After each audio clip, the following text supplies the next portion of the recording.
జీవన సమీక్షకులకి స్వాగతం సుస్వాగతం. మీ అందరికీ నమస్కారం. జ్ఞానవాపి మసీదులో నిన్న రాత్రి చరిత్ర ఒక కొత్త మలుపు తిరిగింది. పూర్తిగా డీటెయిల్స్ చెప్తాను, జాగ్రత్తగా వినండి. నిన్నటి రోజు సాయంత్రం వారణాసి జిల్లాలో కోర్టు ఒక తీర్పు ఇచ్చింది, మీ అందరికీ తెలుసు.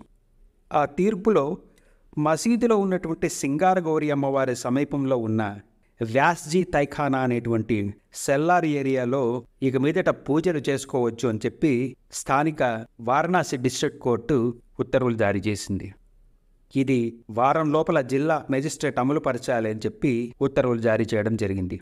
అట్లాగే ఆ పూజలకు పూజారిని కాశీ విశ్వనాథ్ దేవాలయ ట్రస్ట్ వాళ్ళు ఏర్పాటు చేయాలని చెప్పి కూడా ఉత్తర్వులు వేసింది.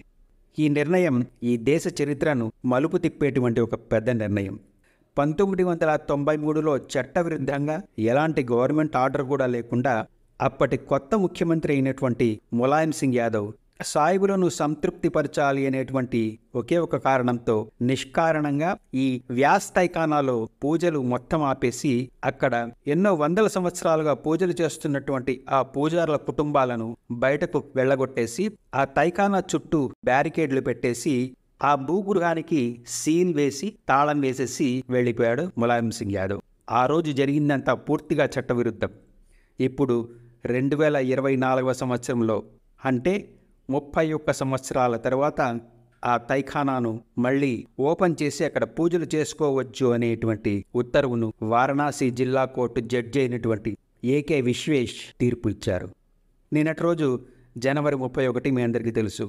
నిన్నటి రోజు సాయంత్రం ఆయన రిటైర్ అయ్యారు. సాయంత్రం 5 గంటలకు రిటైర్ అయ్యి ఆఫీస్ నుంచి వెళ్ళిపోయే ముందు సరిగ్గా 4 గంటలకు ఈ ఉత్తర్వును పాస్ చేసి సంతకం పెట్టేసి వెళ్ళిపోయాడు. విశ్వేష్ అంటే అర్థం తెలుసు కదా, మహాశివుడే, మహాదేవుడే. కాబట్టి విశ్వనాథుడి రూపంలో ఉన్నటువంటి విశ్వేష్ అనేటువంటి జడ్జి ఈ ఉత్తర్వును పాస్ చేసి రిటైర్మెంట్ తీసుకొని సంతోషంగా వెళ్ళిపోయారు. ఈ తీర్పును అమలుపరిచేటువంటి బాధ్యతలను జిల్లా మేజిస్ట్రేట్కు అప్పచెప్పారు. ఈ జిల్లా మేజిస్ట్రేట్ గారి పేరేంటో తెలుసా? ఎస్ రాజలింగం. ఈయన తమిళనాడుకు చెందినటువంటి ఐఏఎస్ అధికారి. సో ఈయన పేరును చూస్తే కూడా మీకు ఇట్టే అర్థమైపోయి ఉండాలి. రాజలింగం అని పేరు ఉందంటే ఈయన కూడా శివభక్తుడే అయి ఉంటాడు. ఇద్దరు శివుడి పేరు పెట్టుకున్నటువంటి ఉన్నతాధికారులు ఈ ఉత్తర్వులు ఒకరు జారీ చేస్తే ఇంకొకరు నిన్నటి రోజు అర్ధరాత్రి ఈ ఉత్తర్వులను పూర్తిగా అమలు చేసి వెళ్ళిపోయారు. నిన్నటి రోజు రాత్రి 10 గంటలకు జిల్లా magistrate, Uttar Pradesh inspector general of police వీళ్ళు మొత్తం పోలీస్ ఫోర్స్ను తీసుకొని జ్ఞానవాపి మసీదుకు వెళ్లారు.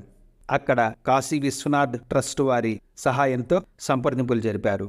లోపల 31 సంవత్సరాలుగా ఉన్నటువంటి బ్యారికేడ్లన్నింటినీ తీయించేసి శుభ్రం చేయించారు. వెంటనే అక్కడి అనువంశిక అర్చకులైన వ్యాస్ను పిలిపించారు. ఆయనతో అక్కడ విగ్రహాలను పెట్టించారు. ఆ తర్వాత గణేష్ శాస్త్రి ద్రావిడ్ అనేటువంటి కాశీ విశ్వనాథ ఆలయానికి చెందినటువంటి ఒక మహాపూజారిని పిలిపించి వెంటనే స్వామివారికి పూజలు చేయించారు. ఇవన్నీ అర్ధరాత్రి 2 గంటలకు జరిగాయి. పూర్తి శాస్త్రోక్తంగా ఈ అర్ధరాత్రి 2 గంటల సమయంలో ఆ మహాదేవుడికి పూర్తిగా శయనహారతి కూడా ఇచ్చి స్వామివారిని నిద్రపుచ్చడం జరిగింది. ఇదంతా చూస్తున్నటువంటి భక్తులు సంతోషంతో తాండవాలు చేశారు. చాలామంది భక్తులు బయట బారులు తీరి స్వామిని అర్ధరాత్రి చూడాలని చెప్పి ఉత్సాహంతో వెయిట్ చేశారు. యుక్త వయసులో ఉన్నటువంటి అమ్మాయిలు చేతిలో పూల బుట్టలు, పళ్ళ బుట్టలు తీసుకొని స్వామివారిని ఆ సమయంలో దర్శనం చేసుకోవాలని చెప్పి వెయిట్ చేశారంటే ఊహించుకోవచ్చు. స్థానికంగా ఉండేటువంటి వాళ్ళందరికీ ఎంత భక్తి ప్రపత్తులు ఉన్నాయో అనేది మనకు స్పష్టంగా అర్థమవుతోంది.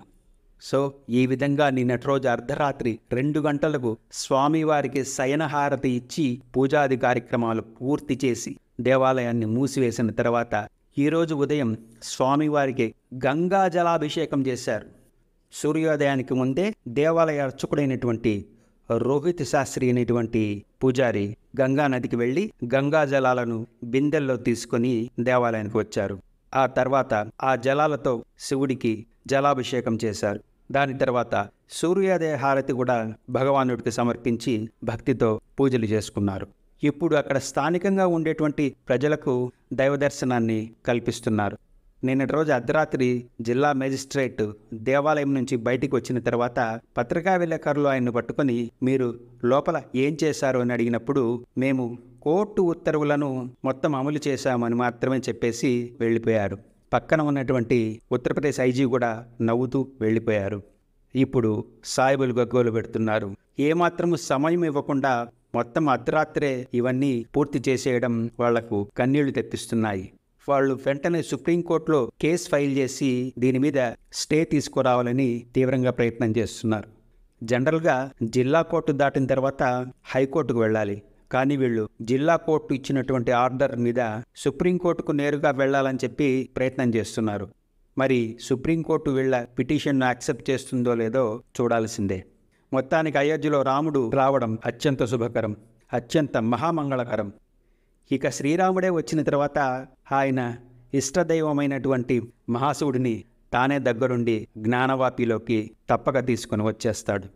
కాబట్టే మహాశివుడి పేరు ఉన్నటువంటి ఇద్దరు అధికారులు మొత్తం వ్యవహారాన్ని చక్కదిద్దేస్తున్నారు. నమః పార్వతీపతయే హర హర హర మహాదేవ. ఈ వీడియోని వీలైనంత మందికి షేర్ చేయండి. మరో వీడియోలో మిమ్మల్ని తప్పక కలుస్తాను. మీ అందరికీ సెలవు. నమస్కారం. జై శ్రీరామ్.